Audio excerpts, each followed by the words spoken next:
Ini adalah apa namanya, logika yang diajarkan oleh Al-Quran, bahwa untuk mengcounter pernyataan mereka, kita nggak usah emosional.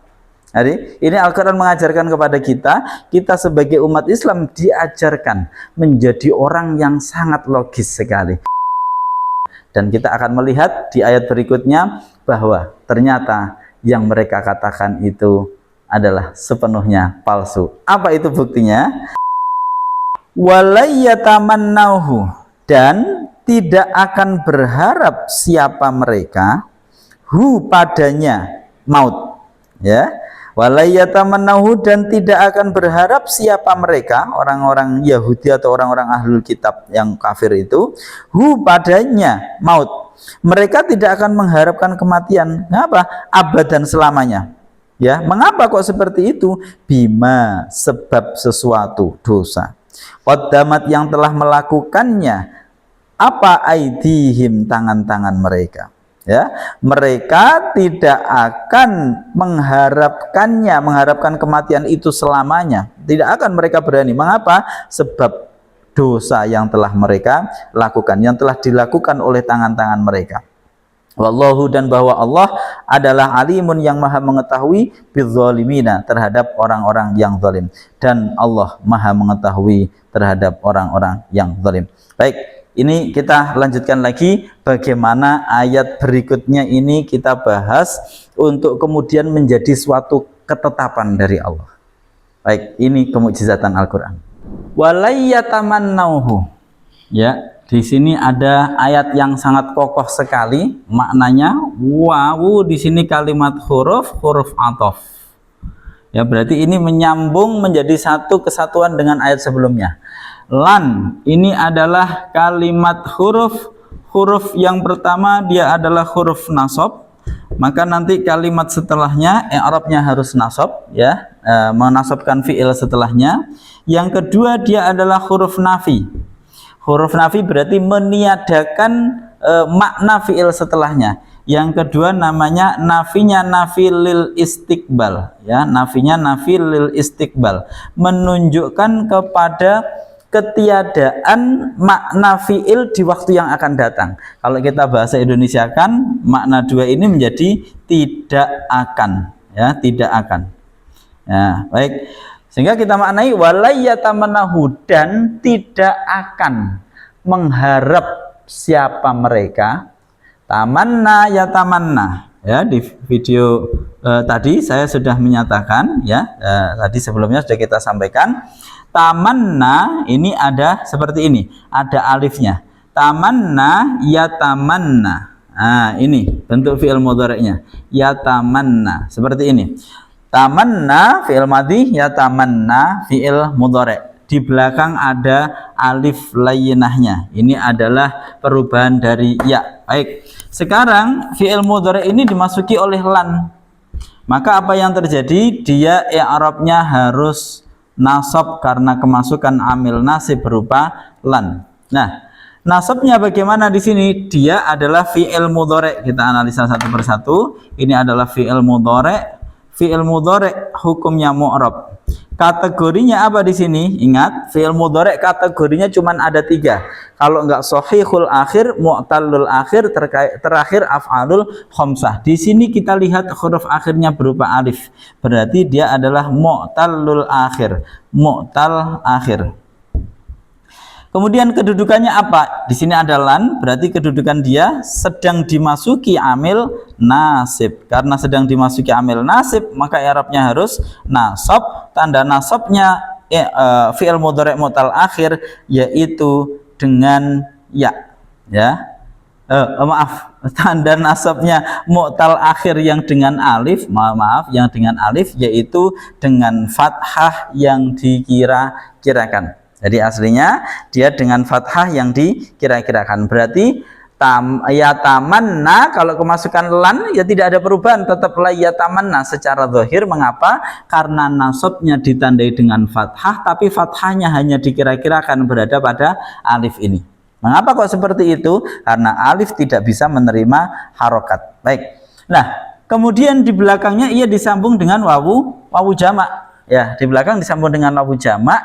Ini kemudian terjadi pertemuan dua huruf yang sama-sama mati. Yang pertama alif layyinahnya ini, yang kedua wawu jamak. Maka salah satu harus dibuang. Wawu jamak dibutuhkan secara makna, maka akhirnya ini yang dibuang. Jadilah walayatamannau, langsung masuk ke sini. Jadi alifnya dibuang. Dan tidak akan mengharapkan siapa mereka, orang-orang ahlul kitab ini, padanya kematian. Berarti wawu di sini dulu. Wawunya di sini adalah menjadi fa'il.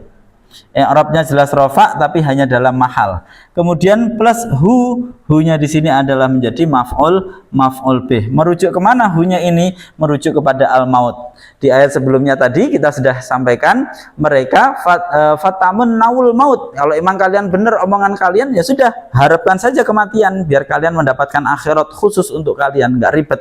Nah, tapi kemudian Allah memberikan sebuah statement permanen bahwa mereka tidak akan pernah mengharapkan kematian. Walayatamannauhu abadan, selamanya. Mengapa? Bima qaddamat aydihim. Bima sebab sesuatu.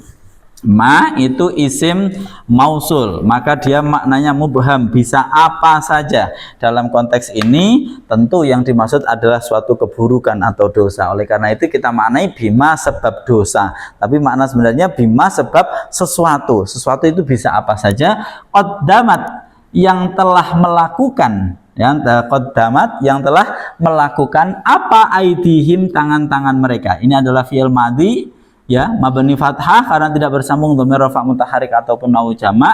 Di sini dikasih tak ta'nis, ya. Tak ta'nis di sini fungsinya untuk apa? Mengingatkan bahwa fa'ilnya adalah muannas. Fa'ilnya adalah muannas. Apa fa'ilnya muannas? Aidihim. Yadun dijamakkan dengan aidi, ya, di sini adalah bentuk jamak ghairu akil, bentuk jamak yang tidak berakal, maka diposisikan seperti mufrad muannas. Makanya di sini pakai tak. Bima qaddamat, sebab bima sebab sesuatu, qaddamat yang telah melakukannya apa aidihim, tangan-tangan mereka. Aidi ini adalah fa'il.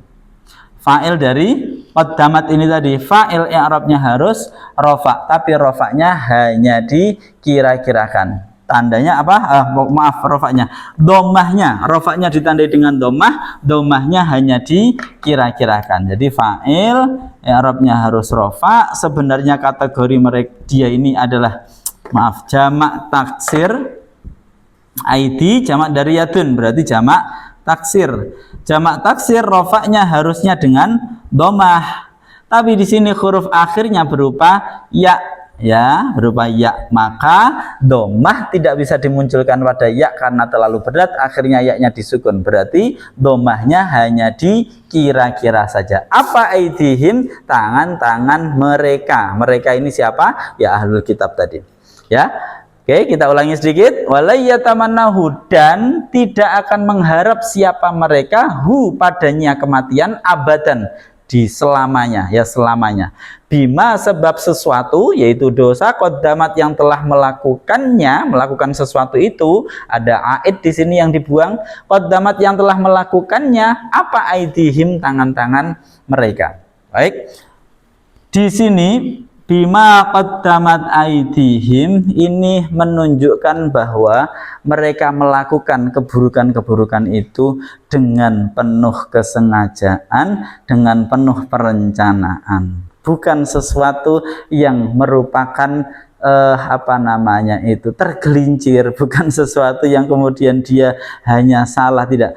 Bima qaddamat aidihim. Wallahu, dan bahwa Allah adalah alimun, zat yang maha mengetahui bidzalimina, terhadap orang-orang yang zalim. Wawu di sini huruf ataf atau boleh istinaf. Lafaz Allah sebagai mubtada, i'rabnya rafa, rafa'nya ditandai dengan dhammah karena isim mufrad. Alimun khabarnya pun harus rafa ditandai dengan dhammah karena isim mufrad. Bidzalimina keterangan berupa jar dan majrurnya. Majrurnya i'rabnya jar ditandai dengan ya karena jamak mudzakkar salim. Baik, selesai.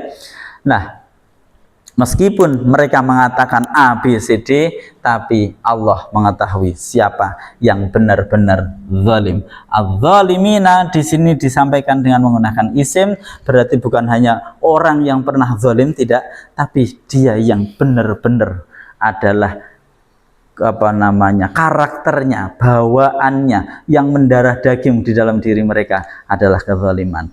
Oleh karena itu perlu kita ingat di sini bahwasanya mereka akan menjadi orang yang sangat pengennya hidup terus. Karena nanti mereka akan melakukan banyak hal untuk bisa tetap hidup. Mengapa? Karena mereka sangat takut mati. Mengapa kok sangat takut mati? Karena mereka tahu apa yang mereka akan hadapi begitu kematian tiba. Karena mereka menolak kebenaran, mereka melakukan keburukan dan menolak kebenaran bukan karena ketidaktahuan mereka, tapi justru setelah mereka tahu. Demikian saya Muhammad Wahyudi. Assalamualaikum warahmatullahi wabarakatuh.